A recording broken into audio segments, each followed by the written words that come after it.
lovelies, and welcome to my booktube channel, The Sassy Library Fox. My name is V, and today I'm going for my September wrap-up video.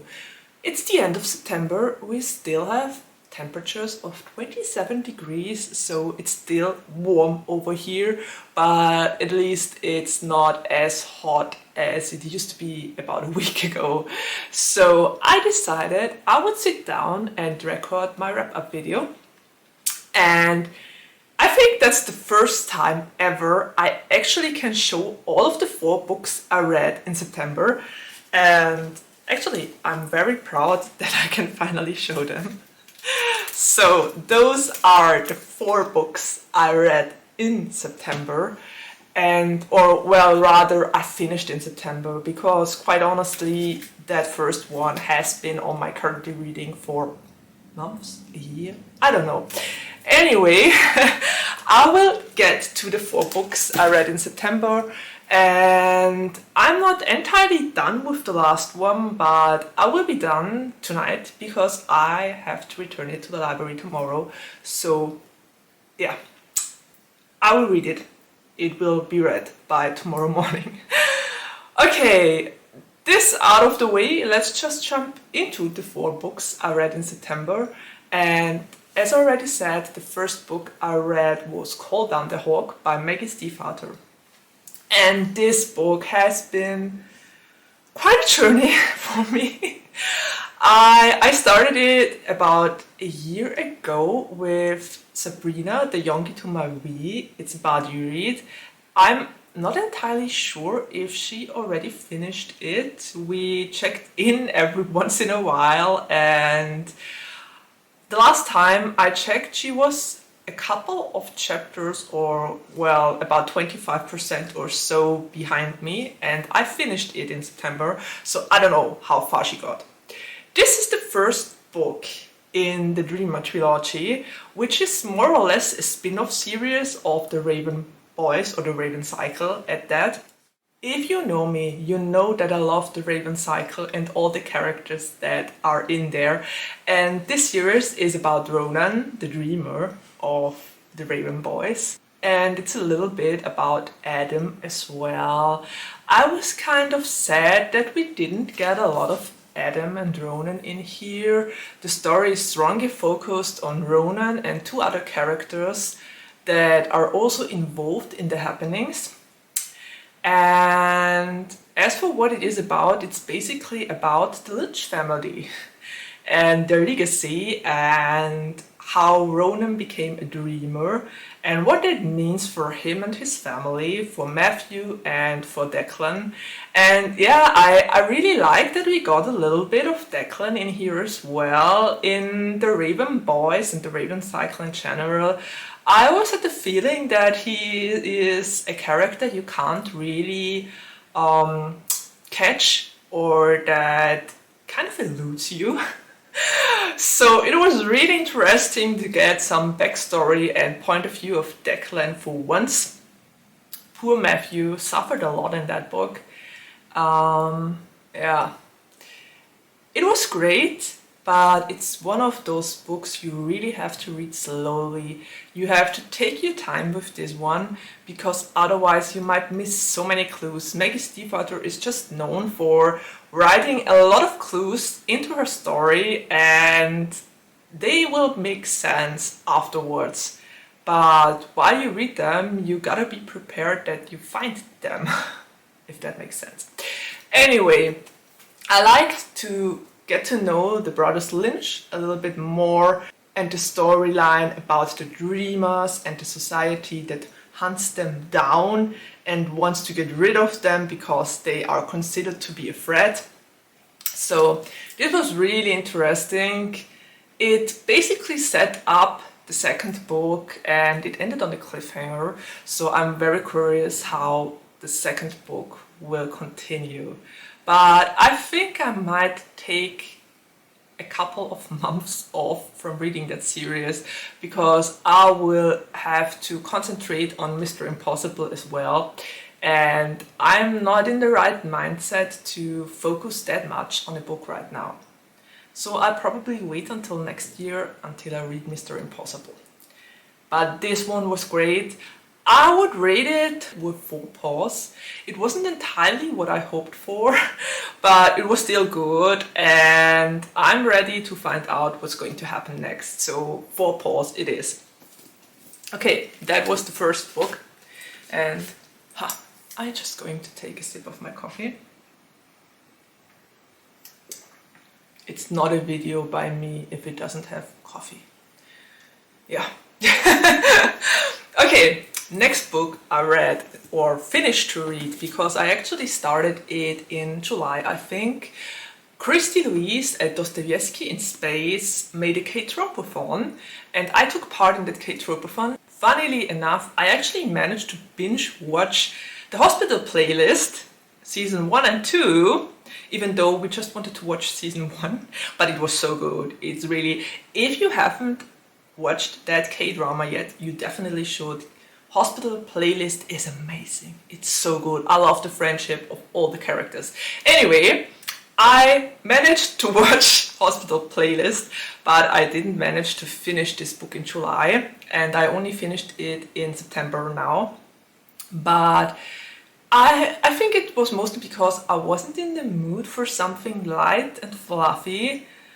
Those last couple of months I got in a huge reading slump, as some of you might know, for various reasons I spoke about in the last wrap-up video I made. So yeah, didn't really feel like picking this up, but once I picked it up in September again, I really liked it. It was so cute. It was really such a fluffy and cute romance. And of course, Robbie and Lainey, or Elena, as she likes to call herself, had a lot of troubles. But that's to be expected with an idol trying to date a normal girl, or normal in the sense of just not famous and still going to school and having a pretty normal, ordinary high school life. So Robbie Choi was really such a sweet character, and I really liked how those two reconnected again and started to build up on the friendship they formerly had. It had a couple of twists in it. Not really twists you didn't see coming, because every once in a while we got a Robbie point of view chapter and we knew what he was up to. But I think overall it was really a nice and cute story. It's not a book I would totally recommend. I mean, it was sweet and it was cute, but I think that was just about it. I don't know, I honestly would have liked more moments with Elena and Robbie, and most of the time they weren't exactly on speaking terms.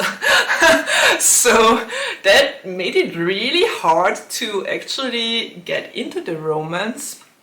I kind of expected that we would be swooning all of the book, but that didn't happen in here. It's more realistic than that, and sometimes they go without seeing each other for weeks.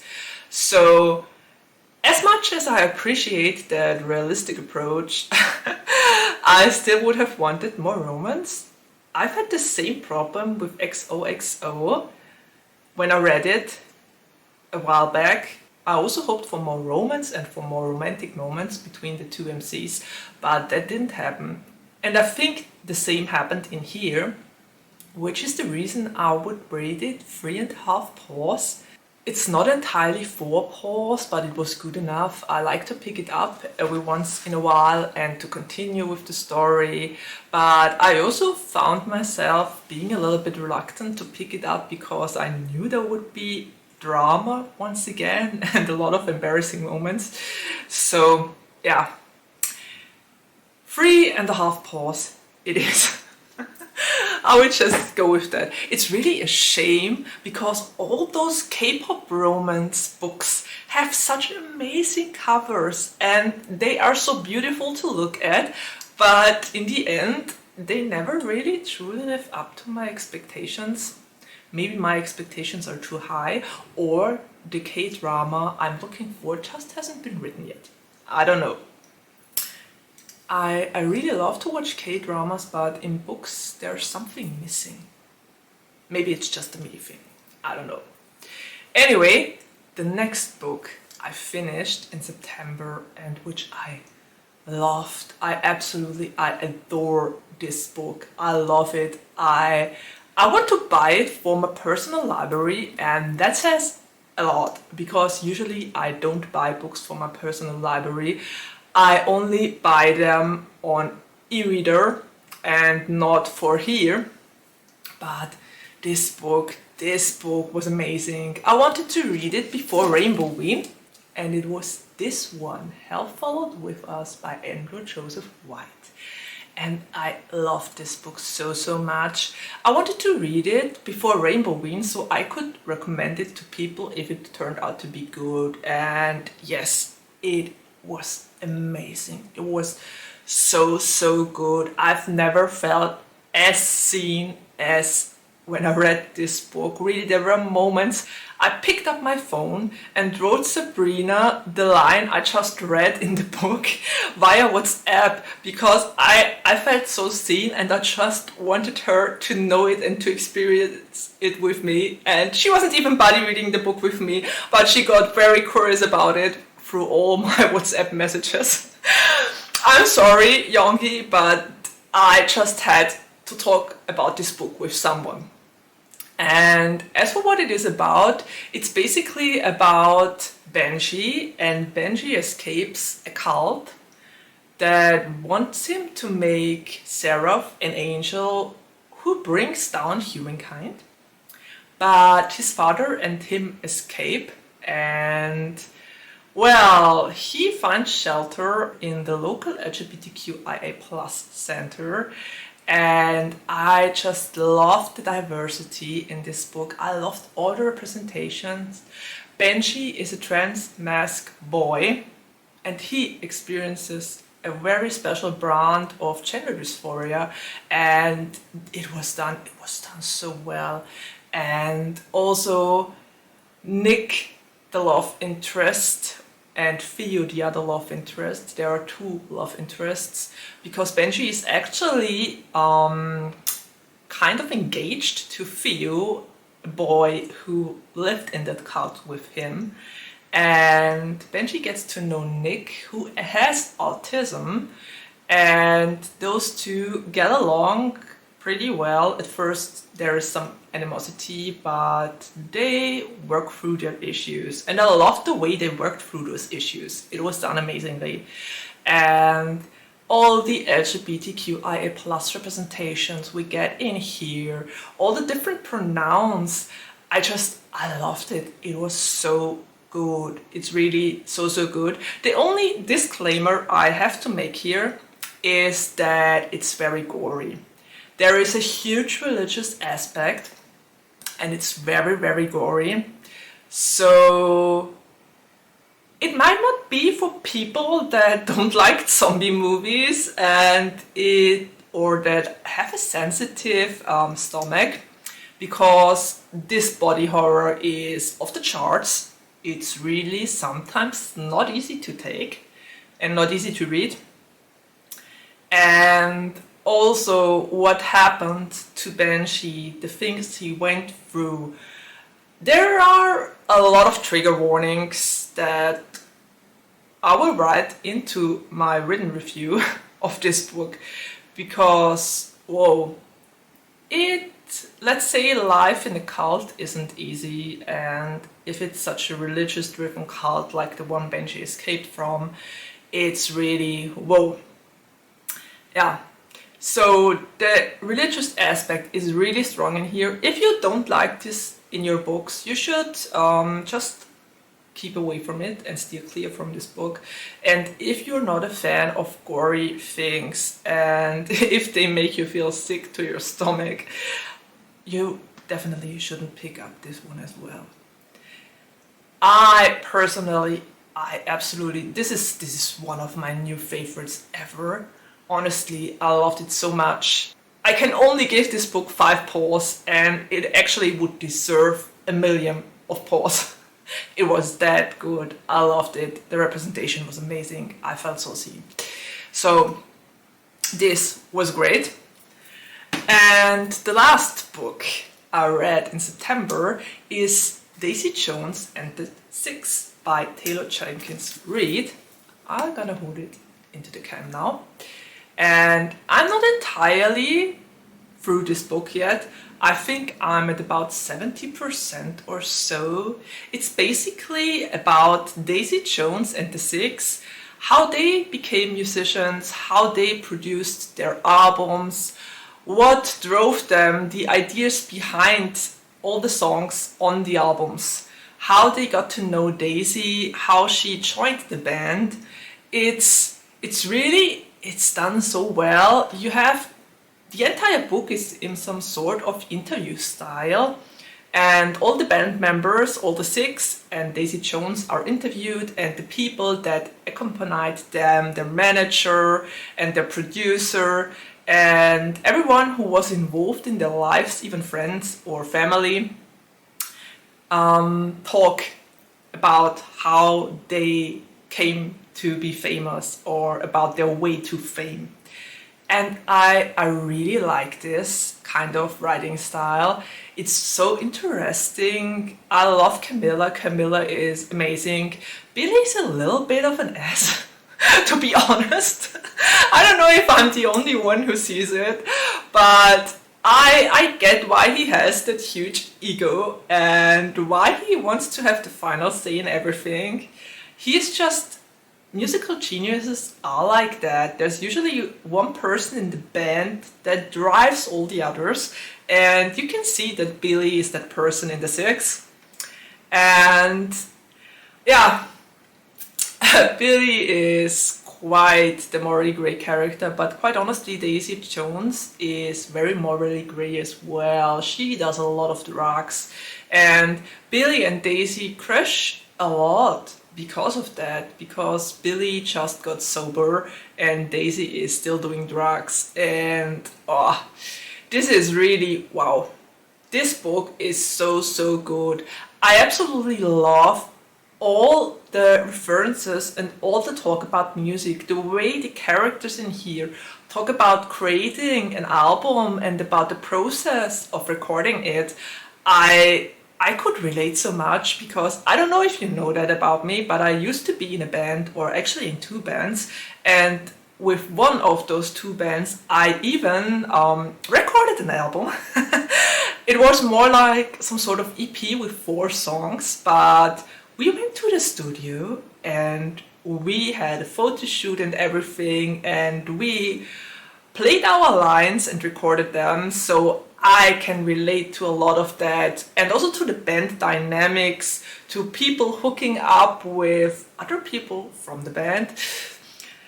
Yeah, I can relate to so many things in here, and it's like, I don't know, it's so close to real life when you're in a band. So I loved it about this book. I'm really enjoying it a lot. At the moment, I think I might rate it 4.5 paws or something like that. I don't know if the ending will persuade me to give it 5, but I guess we will see. For now, I really love the music representation and the talk and all the different characters and how everything is playing out for them. And I'm very curious what's going to happen with the characters at the ending, because right now I'm at the part where they really don't get along. Anyway, I'm very curious how this is going to end, but I'm enjoying this a lot, and I will be done with this by tomorrow morning, because I have to return it to the library, which is the reason I recorded this video now, because for once I actually wanted to be able to hold all 4 books into the cam. And yay me! I finally managed to do a wrap-up video with the actual physical copies of books. Okay, so that's it with my wrap-up video for now. I hope you liked it. I'm very curious what you read in September, and if some of the books made it on your favorite list. If you have a book like me, like Hell Followed With Us, that actually will make it into your personal library because it was so great. Or if it was a not so successful reading month. If it wasn't, please let me know as well. maybe I can cheer you up a little bit. Yeah, I'm very curious what you read in September and which books were your favorites. And well, I guess this said, I'm already at the ending of my video. There's nothing left to say except of take care, stay healthy and safe, and see you around the next time. Bye!